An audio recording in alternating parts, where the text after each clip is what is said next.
Good afternoon and welcome. I'm John Hillman, Director of the Reconnecting Asia Project at CSIS. We've got an impressive set of experts joining us today for a conversation about the future of subsea cables, and I'm eager to get that conversation started. But just briefly, let me provide a bit of context about why we recently published a report called Securing the Subsea Network. It sounds like a somewhat obscure issue, but I've come to learn and I've come to believe actually that these systems are among the most economically important, least understood projects in the world. Subsea cables carry the vast majority of international data. Our financial system depends on them, as do our diplomats and military personnel operating overseas. And many of us have become even more dependent on these systems during the pandemic and an unprecedented shift to doing really everything online, whether it's work and school, shopping, medical appointments, keeping in touch with family and friends. And subsea cables are so important, but like other types of digital infrastructure, they're often out of sight and out of mind. And to some extent, US policymakers haven't had to think too much about these systems. That's also partially because the United States enjoys unique advantages in global networks due to its advantages as a first mover in this area, its innovative companies, and its historical openness to global connections. But as we'll discuss today, this landscape is changing. New players have emerged as leading investors, builders, and operators. China's rise in this space has been rapid, and US policymakers, as well as policymakers in allied countries, are grappling with some new challenges. The goal of this recent report, which you can find online at csis.org, is to help explain the basics, how these systems work, what US interests are at stake, and where policymakers should start focusing their attention as they craft a response. And so we're going to dive into some of that in just a moment. But before we do, let me also thank the sponsors whose support made this event possible: Sienna Communications, Corning, Google, Microsoft, and NEC. And now I'd like to introduce our three experts and get the conversation started. Vinton Cerf is Vice President and Chief Internet Evangelist at Google, where he is responsible for identifying new enabling technologies to support the development of advanced internet-based products and services from Google. He's widely known for his work as co-inventor of TCP/IP, the protocol that laid the foundation for the internet. Catherine Creese is Director of the US Naval Seafloor Cable Protection Office. She has over 2 decades of experience in the subsea cable industry, having also served with the US Coast Guard and worked in the private sector. She's also served as an executive member of the International Cable Protection Committee and as a representative to the North American Submarine Cable Association. And finally, Lieutenant General Bill Mayville is the former commanding general of the US Army's 1st Infantry Division, Director of Operations for the Joint Chiefs Staff, and Vice Commander of US Cyber Command. During his distinguished military career, he deployed to Operation Enduring Freedom and commanded coalition operations in Regional Command East. So Vint, let me start with you. You helped create a framework for the internet that has remained, by many measures, remarkably consistent for nearly half a century. And I think it's important to understanding how data moves in the real world. So if you could help us just get started here, what are some of the tenets behind that framework, and what, if any, sources of stress do you see today? Well, this is sort of like describe 3 universes in 25 words or less. First of all, thank you very much for having me on the show. Second, congratulations on a really good report. I read it again this morning. It's not very long, 15 pages or so, well worth the time. So congratulations on terse presentation there, substantive. With regard to internet's architecture, one of the most critical things is that the internet protocol layer, this is a layer cake. The internet protocol layer is sort of the place where the, we'll call it electronic postcards go. And they have 2 properties. They have no idea what they're carrying, just a bag of bits. They don't know what they mean. And they have no idea how they're being carried, just like a postcard doesn't know whether it went on a car or a plane or a rucksack on the back of the bicycle. And that turns out to be important because when we did the design in 1973, we knew that there would be new technologies coming along. We didn't want the internet protocol, fundamental, waste of the protocol stack, to be too knowledgeable about the underlying transport technology, so that if we added a new transport technology, you didn't have to change the architecture. So it has not changed in that respect, literally, since the first detailed design was done in 1973 and 74. If there are any stress points at all, it's simply the massive demand for increased capacity, which is showing up partly thanks to the pandemic, and also partly thanks to entertainment habits, where people are watching streaming video now more than they ever watched conventional broadcast or even cable television. And so that, plus this kind of interaction, plus an increasing demand from devices that we'll call Internet of Things, those programmable appliances that can touch the internet and interact with it, report data, or get commands back. All of that, in the many tens of billions, will also demand capacity. So at this point, there can be no doubt in my mind that the undersea cable capacity is vital to the success of anything that depends on the internet. The low Earth orbiting satellites notwithstanding, just in terms of raw capacity. And so their safety and security is vital to everything that depends on it. Thank you. And so I think one of the trends you're pointing toward there is really just surging demand. And Catherine, I want to go to you next. As we're thinking about, as demand is rising, I think one of the other trends that we uncovered in this report, as we were talking to people from both industry and government, is that it's becoming, in some respects, more difficult to get these systems planned and to deliver them in a timely manner. Catherine, I know you served on a council that advised the FCC on improving that cable planning and protection process. And so I was hoping, could you say a bit about the challenges that group highlighted and some of its recommendations? Thank you for inviting me here. Sorry about that. And I just wanted to take a moment to note that anything I say is my opinion, not the opinion of my agency. We're in a US agency. So yeah, there were a series of challenges that we figured out. And they kind of center around a lack of a coordinated response by the government to applications for new cables, which include, not having really a central starting point, poor cooperation between agencies at different levels of government and within the federal government.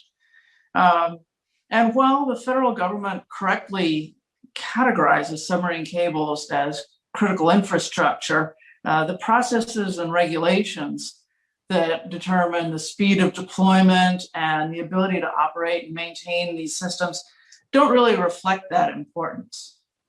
And I think one of the recommendations that I think we sort of were inspired by that group's work is this idea of having a more centralized point of contact. Is that something you could say a bit more about? Just what it's like, to all the various groups involved, levels of approval. Why would having a single point of contact make things easier? Yeah, certainly. There's basically the local level, the state level, to some extent, some regional things that are federal, and then the FCC. And there's no one. If a novice wants to come in and build a new cable, there is no federal regulation that says where you need to go to get a permit. Every Army Corps office has their state federal regulations that they permit under, but each regional office works differently. So it takes a lot of effort to go to all of the various jurisdictions and to each of the offices that may be consulting or may be providing a permit for this. And there's no central guidance. And projects can get stuck between one agency puts one type of a time requirement. For instance, you can only work during specific times of the year for for a natural cause, like turtles nesting or some type of a migration. And another agency says, well, you can't work during those timeframes because we have these other activities going on. And there's no one who can take an overarching look and say, well, look, this is critical infrastructure, and we need to figure out a time that is workable for all the parties involved. And it's difficult to sort out those types of disagreements and conflicts between agencies without a single point. Thanks. And I do want to return to that set of environmental challenges a bit later. Bill, I'm hoping you can help us step back here and put the strategic stakes here into context. One of the core U.S. interests that we highlight in this report is that the U.S. government also relies on subsea cables for its communications abroad. You've commanded troops overseas. Could you help us understand the value and the importance of these systems for U.S. personnel who are actually on the ground? Yeah, I sure can, John. And thank you again for the opportunity to participate. And let me also echo Vince's comments about the CSIS report. I think it's an excellent primer and one I would encourage everyone to read. The problem we have right now is that this is probably the least understood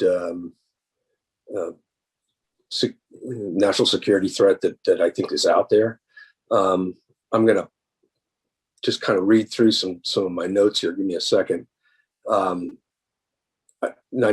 of the internet is transmitted through subsea cables. I was reading today now the Fed acknowledges that there's some 10 million trillion a day in transactions. And then we should also remember the days of 9/11. What does that mean? Wall Street was shut down while the capital was waiting for capital flow back into the markets, and the New York City telecommunication infrastructure had suffered significant damages, and we all stood waiting. So everyone is reliant on the internet on a daily basis, and that includes your military. Our capabilities to project national power and to sustain it presumes access to these cables, and without it, we would see degradations in our over-horizon support, our global logistics, our ISR, our intelligence support, our medical support, our global synchronization of combat capabilities, our coordination with allies and partners. And while I want people to appreciate that America's military communication systems are quite robust, and they're designed to be resilient under attack, the pace and cadence of operations for the modern systems that we use would be significantly impacted if we were to lose access to the undersea cable networks. And so without these subsea cables, warfare would be more expeditionary, would incur higher levels of risk and more casualties. And if you look at the requirements for military modernization, you see that the military is placing a premium on accessing large data and leveraging cloud technology, 5G and applied AI. And it envisions a data-rich operations occurring much deeper in the formations of the fighting force, making the cables really an essential part of our critical infrastructure. And the cloud is really nothing more than just switches and servers, and it's linked by wires and ultimately cables. But it's choked into a couple hundred cables that lie on the ocean floor. And so with 5G and millimeter wave technology, the internet's becoming even faster, and it will enable higher amounts of data to be sent and received. And consequently, more devices will be connected to the internet, not less. So this generates yet more data, which requires an even greater reliance on undersea cables to move that data. And the satellites can really only process a limited amount of the data we use, but the cables provide a cheaper alternative to push data faster and with more fidelity. For example, the modern undersea cables we use right now are fiber optic technology, so we're pushing data at the speed of light, and it is quite preferable to satellite feeds. So I'll come back to you visually. I wanted to make sure I got these points out to you, and I will come back to you in the real world here. Thank you. That's great. Thanks so much. And I see sort of the a theme there emerging just about how, our expectations about demand are going to increase as, the technology around us continues to change. And so you mentioned that this is a national security issue. And I think it's one that has been getting more attention in recent years. And Vint, I'd like to just ask you about this, your reaction to some of these security concerns. I think some policymakers have been more concerned about data security of these systems, and especially the risk that foreign adversaries might get access to sensitive information. So how do you react to that? How do you think about those risks? So like every good graduate student, I'm going to take your question and distort it around so I can answer it. It's a classic tactic. Actually, also, I just want to make a few points, just like General Mayville did. First point is that why do we build cables? We're at Google, we build our own cables now, partly because we can afford it now. But we do it because we absolutely have to have the capacity to link things between our data centers, which are scattered around the world. And the reason we need to do that is we copy the data back and forth in order to make sure that even if a data center goes away, no one has any data. So we need lots of capacity for that. Second, we have to connect to the public internet in order to interact with our customers and users. And so again, increased amounts of capacity to deal with what they're looking for. We also need to provide capacity for content distribution, and other companies like Akamai and the other cloud providers similarly are situating facilities local near to the users, but they have to be able to deliver the content to the distribution networks. And again, undersea cable is vital to all of that. With regard to security and safety, plainly, we are all at risk with regard to physical cable interruptions. And there are some terrible stories. I'm sure General Mayville can tell a bunch, and so can Catherine, about inadvertent cutting of cables causing substantial problems economically and from the national security point of view. I think of the Eastern Mediterranean, especially where 3 cables got cut, and there wasn't adequate satellite capacity to recover, and there was a lot of damage done as a result of that. One thing that we've tried to do at Google, after realizing the potential hazards of snooping on cable, was to introduce cryptography in a wide range of the parts of the architecture of the internet. So we've got low-level IPsec end-to-end cryptography available. We've got cryptography end-to-end at the transport layers.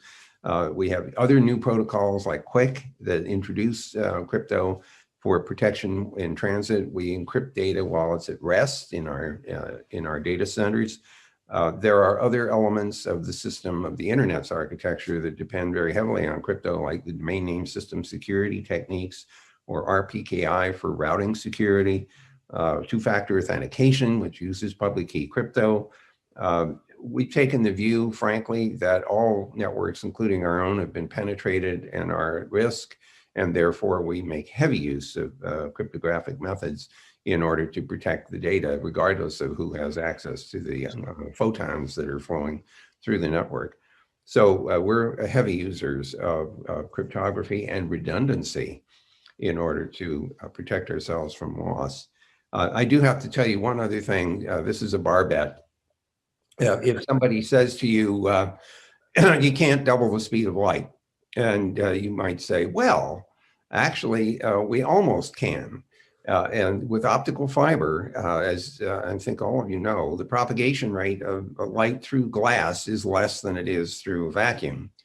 If you had a hollow fiber, you would actually get like a 50% increase in the speed with which the photons can move.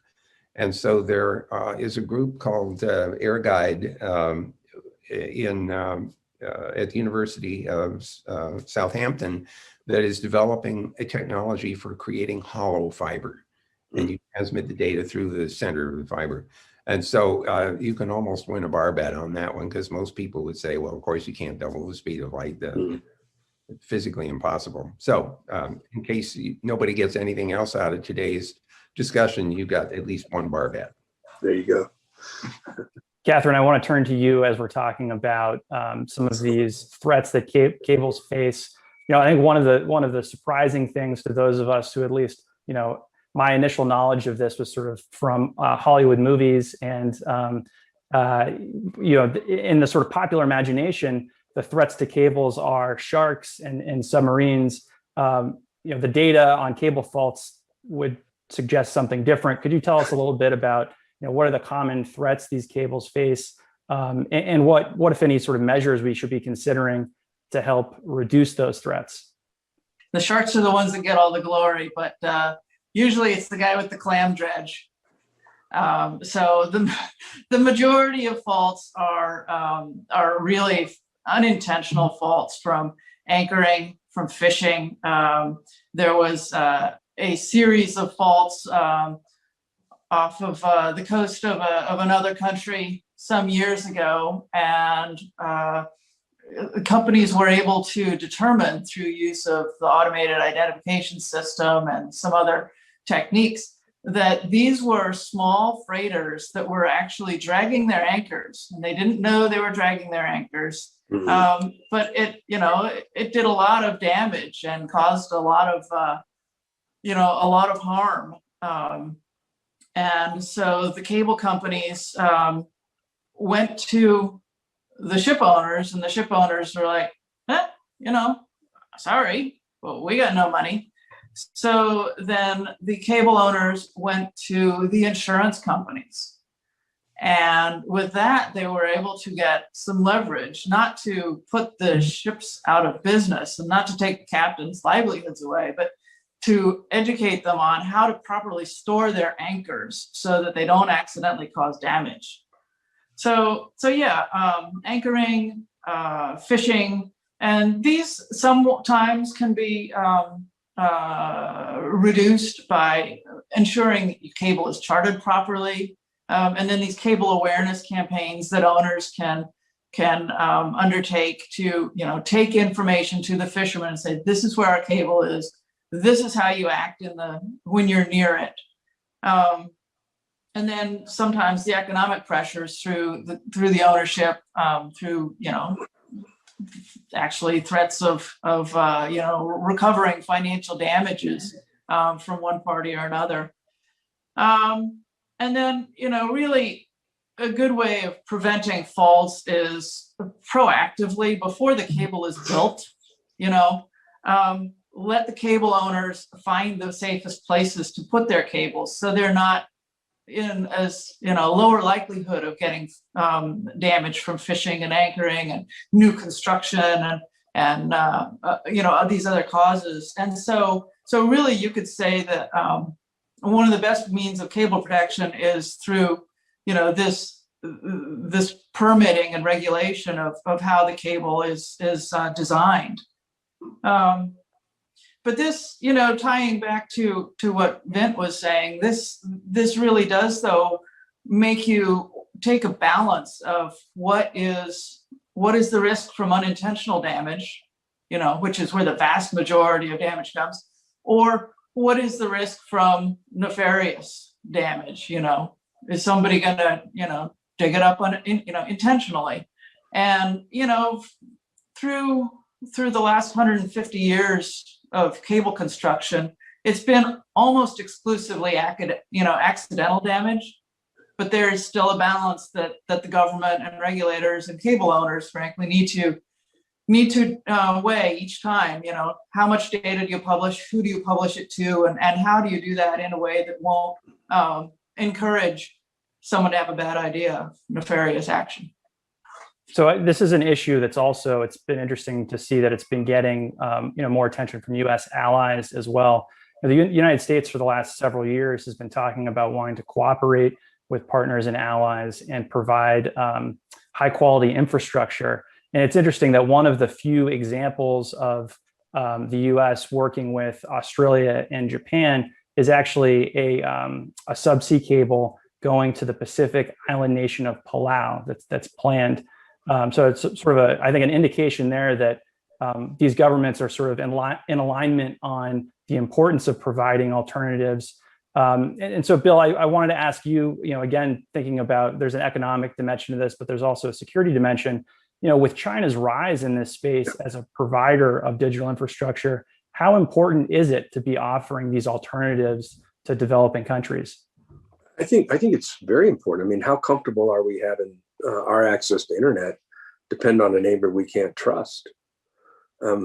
Just looking at the Chinese growth in this market area, I think between 2012 and 2017, in terms of the global cable projects, they were only about 7%, but by the end of 2019, they're up to 11%. And a report I read just recently suggests that they'll be up to grow to about 20% in the second half of this decade.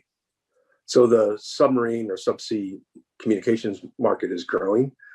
And you're right, the transatlantic market has maybe kind of leveled off, but where the real growth right now is projected to be in Asia to Europe, intra-Asia, and then the trans-Pacific markets themselves. More specific to your question, one of the areas that really concerns me is the Chinese military doctrine that we see being developed by the PLA that views future warfare as a confrontation of systems. And so in this framework, the warfare is waged not only in the traditional domains of land, sea, and air, but also in space, cyberspace, in the electromagnetic space, and in information warfare. The theory is, and it's just emerging, as some of this is really quite aspirational, but it does show you where they're going. The theory is that by threatening the operational systems that enable an enemy's ability to fight in the traditional domains of warfare, the enemy will lose its ability, its will, its capabilities to resist. And again, I think this right now is somewhat aspirational, excuse me. But you can see where China's going. And even if they don't completely succeed in developing robust capabilities to achieve this type of warfare, they will be able to expand the gray zone, if you will, of future conflict. And I think, that area of greatest ambiguity, and I would argue the area where the consequences, if you get it wrong, could be quite severe. So we're now talking about viewing subsea cables as critical infrastructure, like something in a domain that enables us to project power, to connect with allies. And now China can develop through its commercial enterprises levers to threaten escalation, or can in some time maybe hold things that we value at risk. And that's very concerning. And it's in their documents. It is in their thinking, and they are headed in that direction. And I think these are obviously very consequential decisions for smaller developing economies who, might not have as many cables. Sometimes these offers come with financing, so it can be upfront, somewhat attractive. Vint, I saw you raise your hand here. Go ahead. Yeah, I wanted, first of all, I agree with Bill's general analysis. One thing I will say, however, is that it's inescapable that the Chinese will introduce their technology into the telecommunications environment. They're doing it with 5G, they're doing it with cable, they're doing it with Huawei routers and ZTE and so on. So that's inescapable, and it's incumbent on those of us who are heavily dependent on internet, and that's increasingly all of us, to design and build systems that are resilient in the face of the potential threats. I'd also like to point out that unlike the situation with nuclear war or mutually assured destruction, it's possible that we could argue for mutually assured benefit. And at some point, the Chinese will discover they are as dependent as the rest of us are on this connectivity, and it's not in their best interest to either threaten or otherwise undermine the connectivity that's been built. I know that sounds a little Pollyanna, but I believe we should use our ability to argue in the economic space that they should rethink their policy if it turns out to be demonstrably damaging to their own interests. Then I want to stay with you here for one more question, and then I think we're going to go to the audience for Q&A. And so for our viewers, you can submit a question on the same page that you registered for the event, or just go to csis.org and click on events, and then you'll be able to find this one, submit a question that way. So Vint, I think there's been a lot of, you touched on this a little bit earlier, I think there's naturally been a lot of attention to the physical security of cables. I think maybe we're drawn to that as we're thinking about how they work and the potential vulnerabilities that they face. And so the physical security part is very important. But if the overall goal is data security, that's probably not the whole picture. And so what else do we need to be considering beyond this physical network layer? Well, I'm going to make this part of my answer short because I mentioned a whole bunch of cryptographic techniques and things like that we already apply and are adding more techniques in order to increase the resilience of the system against various kinds of direct attack. But resilience is a consequence of having an abundance of connectivity. And so another reason for building more cable is to increase the redundancy of cable and also take advantage of things like the low Earth orbiting satellites that Elon Musk and others are putting up in order to make it really hard for somebody to deny access to internet services simply because you can't stop everything.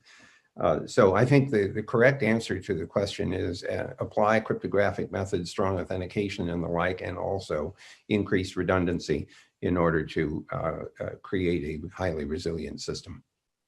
Great, thank you. So let me go to our first question from the audience here. And General Mayville, I'm going to direct this to you for the first swing. So the question is, how has the expansion of Chinese and Russian military capabilities changed the US military's, or we could just say US government's, perception of threats to subsea cables? And in this set of activities too, how do we see the South China Sea changing as an environment through which cables pass?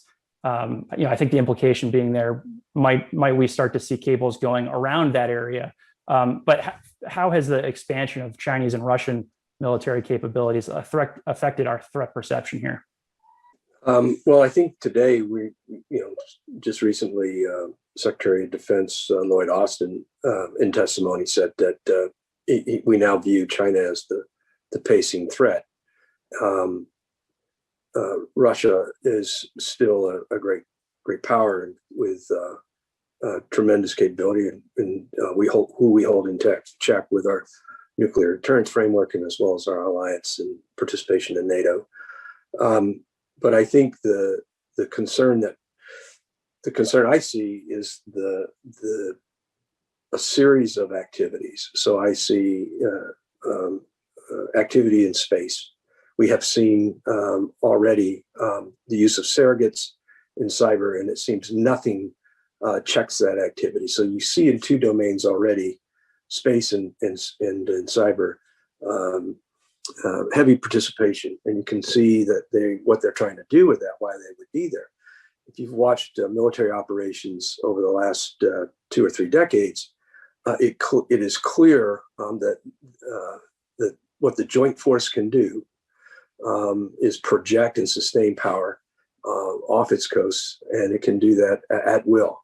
If you want to go after that without necessarily trying to compete in those domains, then you have to look at the things that enable it. And so by being in space, by weaponizing space, by doing what we've seen as a state-sponsored attacks or using surrogates in cyber, you can begin to see the beginnings of where they hope to dismantle our capabilities. Now throw into that investments in hypersonics, in long-range precision fires, and the standoff that we call A2AD.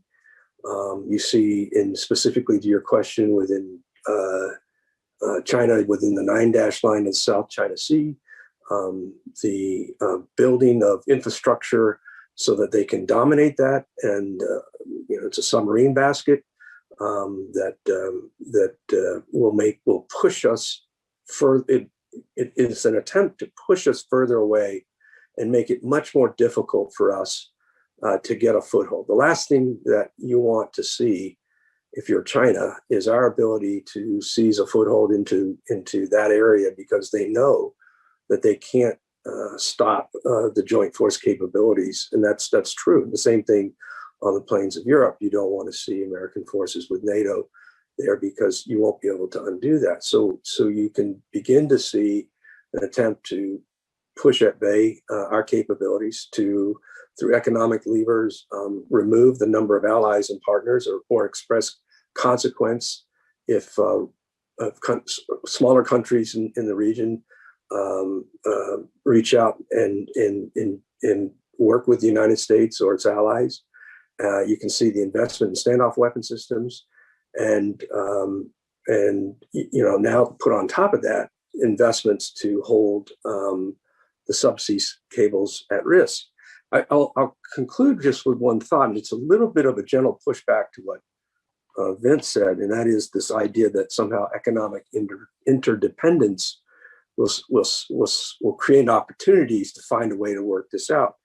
And I just would command people to remember the great book, The Great Illusion by Norman Angell, who in 1909 talks as an economist who says, we are so economically interdependent there will never be a world war. And of course, a few short years later, there is not just one, but two.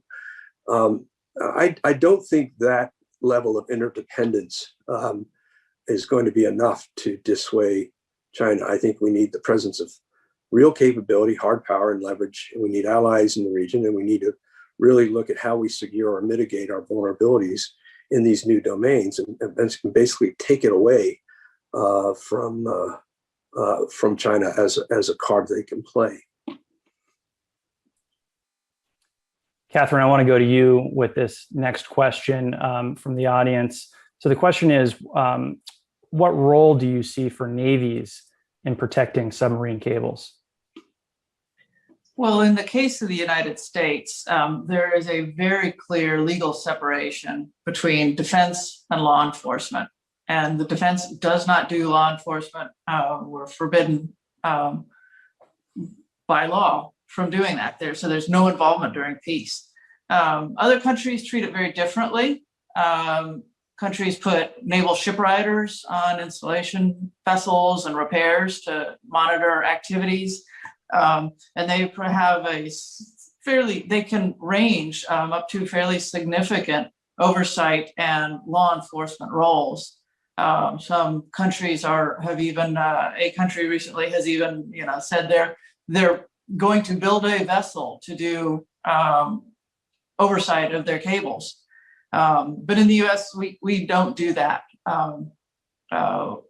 So for instance, my role with commercial cables is quite limited to advisory levels. Thank you. So we've got a question here, and Vin, I'm going to go to you with this one. We were talking before this program started about cryptography and the history of cryptography in the United States. And the question here is, how might advances in quantum computing impact the security of cryptographic tools?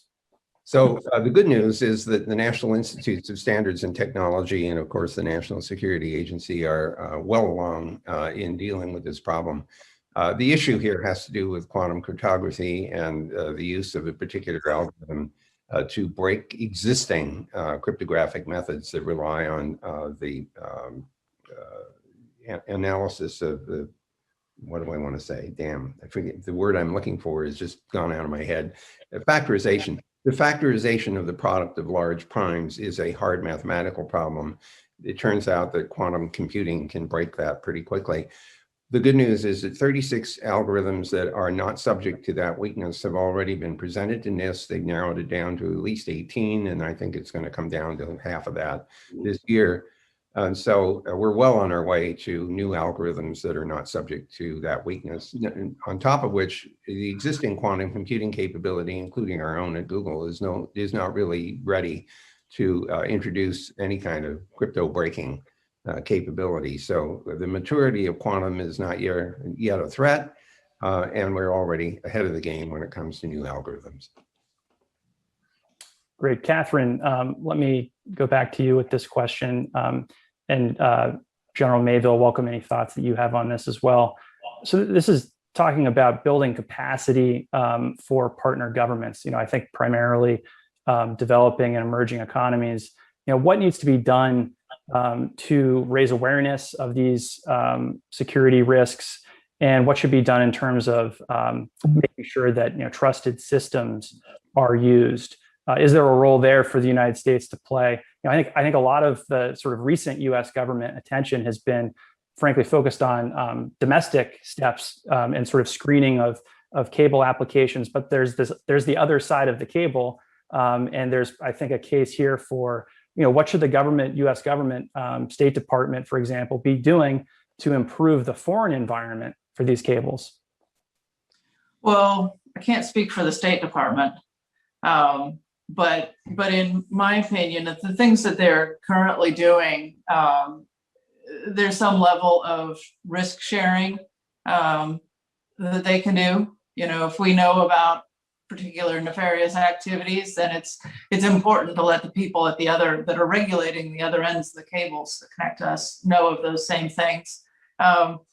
And sharing our recommendations for suppliers. I think, one of the probably more persuasive things that we can do is simply say, if there's X content or X vulnerability baked into a particular cable system, we're not going to allow it to land in the United States.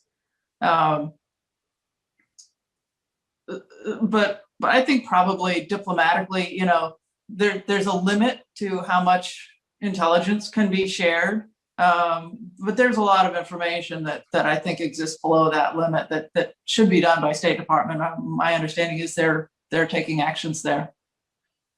Yeah, let me first dispel two crutches to the argument. First, that somehow through technology we're going to work our way out and there'll be a technological solution to our exposure to these vulnerabilities. I don't see that happening. I think space-based systems, for example, are improving, but so it's the growth of big data, and it's going to be hard to exploit data for commercial value or public utility, or for that matter, for military operations, without the underlying dependencies on subsea cables. So that's one piece. I think the other piece that is out there is that I think that there's a big role for government that to play here. We can't leave, while we look to industry for the innovations and improvements in this market and these capabilities, it's really government that can come in and play an essential role in incentivizing, whether it's commercial IRAD or RDT&E investments, or even creating public-private partnerships to guarantee services and assure integrity of the cables themselves. And as Catherine alluded to, there's an echelonment, both at the local, state, and federal, that needs to be coordinated. But I also think there's an international play that we need to think through. And here I think we can be leaders in this area, and we should step up. But this is critical infrastructure for the United States, but it is also critical infrastructure for its partners and its allies in the world. And so if we, the United States, can only protect one side of the cable landing station, and we can't leave it to content providers or consortium of telecoms who have contractual arrangements in that space to be able to assure the national security requirements or the implications in that space. So I think government has a key role to play. I think we have an advantage in this regard because we enjoy some very critical partners and some very important alliances that we need to be leveraging in the space to get after this. So we're out of time here. Vint, if you've got any sort of final reaction to that, I'd welcome that. If we could keep it brief. Well, just one brief response to what General Mayville said, and that is that one of the most important things we have to remember is that, at least from the internet point of view, is that this layered architecture is our friend here. We are not totally dependent solely on the mechanisms in the lowest layers for protecting the system. And so redundancy, resiliency, cryptography, and the like all contribute to the ability to resist the side effects of people tearing up cable or even surveilling them. So we shouldn't be imagining that we are only and solely dependent on the physical infrastructure for protection. Thanks. So this has been a fascinating discussion. Let me thank our experts for joining us, Vint, Catherine, General Mayville. Thanks so much for being with us. And thank you also to the audience for submitting smart questions. It doesn't always happen. We got some really great questions. And thank you for joining us. Please, if you haven't, check out the report. It's on csis.org, and we'll look forward to welcoming you back another time. Thanks.